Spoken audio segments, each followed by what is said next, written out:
Je vais maintenant vous parler du pixel Facebook. Alors, qu'est-ce que le pixel Facebook et à quoi ça sert? Donc, le pixel Facebook est un algorithme, donc un morceau de code en réalité, qui va traquer sur votre site web toutes les informations de vos visiteurs. Que ce soit le nombre de visites, que ce soit le temps passé sur la page, que ce soit le nombre d'articles ajoutés, que ce soit est-ce que la personne a payé ou donné ces informations. Et donc, toutes ces informations vont se retrouver derrière sur le Facebook Business Manager.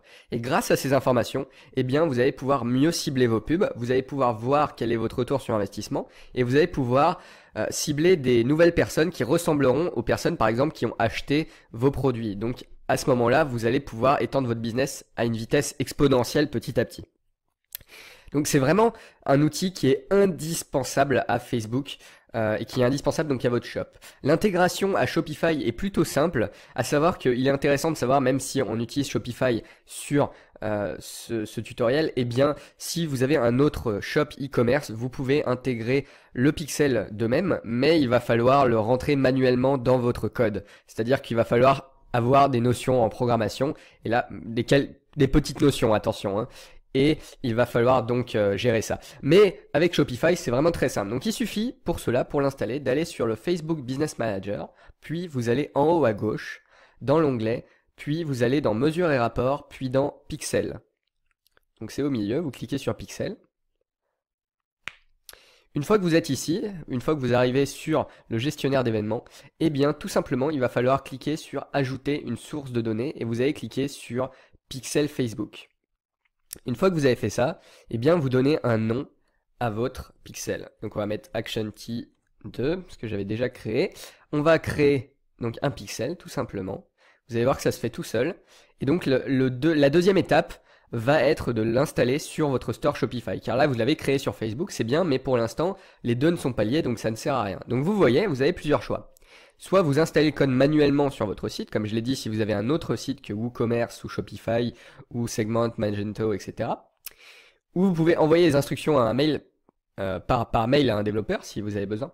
Ou vous intégrez directement sur Shopify. Donc vous pouvez suivre les données ici, si vous voulez. Vous pouvez suivre le petit tutoriel qui est présenté, ou vous pouvez simplement cliquer sur Annuler. Et vous sélectionnez en fait ici le petit code ID du pixel, donc c'est votre pixel. Vous allez le copier, puis vous allez aller sur votre store Shopify. Une fois que vous êtes sur votre store Shopify, eh bien vous allez dans Préférences, donc dans Online Store à gauche dans votre menu, puis dans Préférences. Une fois qu'on est dans Préférences, il faut descendre un tout petit peu et juste en dessous de Google Analytics, vous avez Facebook Pixel. Et donc tout simplement, vous allez coller votre ID pixel et là vous allez sauvegarder. Tout simplement. Et vous allez voir que en fait votre compte, donc votre compte Facebook est lié à votre store Shopify et toutes les informations de votre store Shopify vont arriver sur votre pixel Facebook depuis le moment où vous avez mis votre Facebook ID. Alors, dernière chose, il faut faire attention car le Facebook Pixel peut mettre un petit peu de temps, jusqu'à une demi-heure pour s'activer. Donc ne vous étonnez pas s'il n'y a pas de retour direct, et parfois je sais que les données peuvent de même mettre une demi-heure à se mettre à jour sur Facebook, car les sites ne sont pas évidemment ensemble, ce n'est pas le même éditeur, donc il va falloir attendre un tout petit peu que les données arrivent. Mais une fois que vous avez les données qui arrivent, eh bien normalement pour vérifier qu'un pixel marche bien, vous aurez la petite pastille qui au lieu d'être grise est verte, et vous aurez la date du dernier événement reçu.